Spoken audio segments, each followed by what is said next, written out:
51 ans, belge.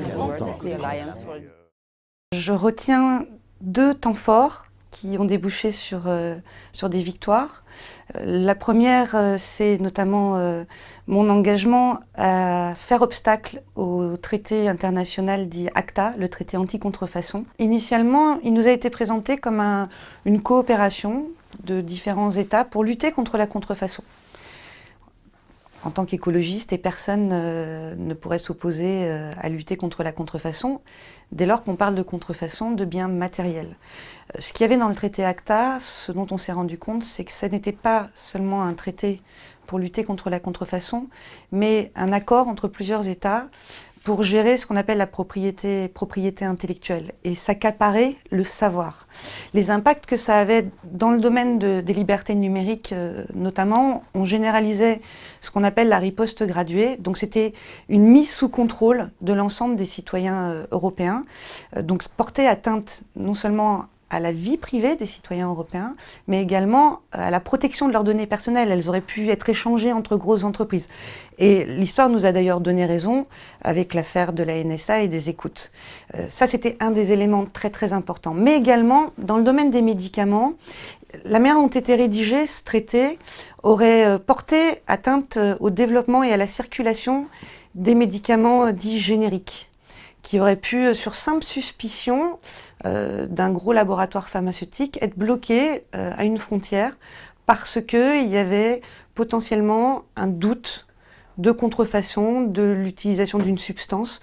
Et ça a été dénoncé par beaucoup d'associations parce que si ça paraît rien, il faut imaginer qu'il y a des stocks de médicaments qui sont attendus dans certains pays en crise sanitaire, comme en Afrique.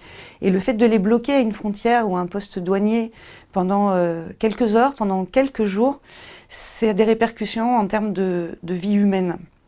C'est un peu tout ça, en tout cas pour donner des exemples, la réglementation et le fait de vouloir avoir la main mise sur la propriété intellectuelle et les savoirs, et privatiser les savoirs et les commercialiser, eh bien, ça nous portait atteinte à beaucoup de droits et des droits essentiels.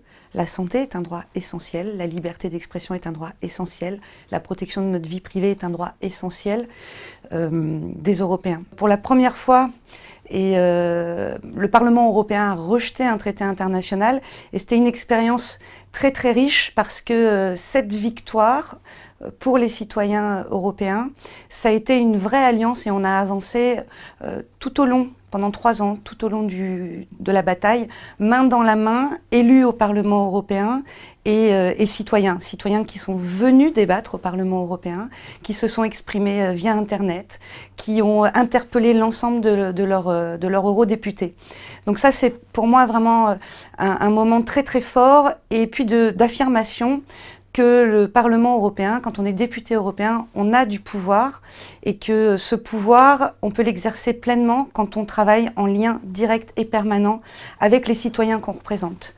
Et puis le deuxième temps fort, parce que ça m'a occupé aussi pendant tout le mandat, c'est l'adoption d'un règlement, première réglementation pour la biodiversité depuis 1992, et puis premier instrument pour l'Union européenne de lutte contre la biopiraterie, c'est-à-dire d'appropriation des ressources naturelles et génétiques par quelques entreprises privées, d'établir de l'équité dans nos rapports Nord-Sud et de participer donc à la préservation de la biodiversité.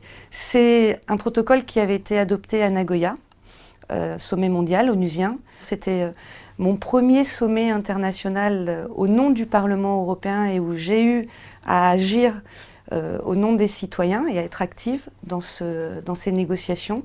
Et puis là, et grâce à l'adoption de ce règlement, eh bien, si je suis réélue, je pourrais aller porter une fois encore l'engagement européen pour la biodiversité au sommet onusien qui a lieu en octobre 2014 en Corée du Sud.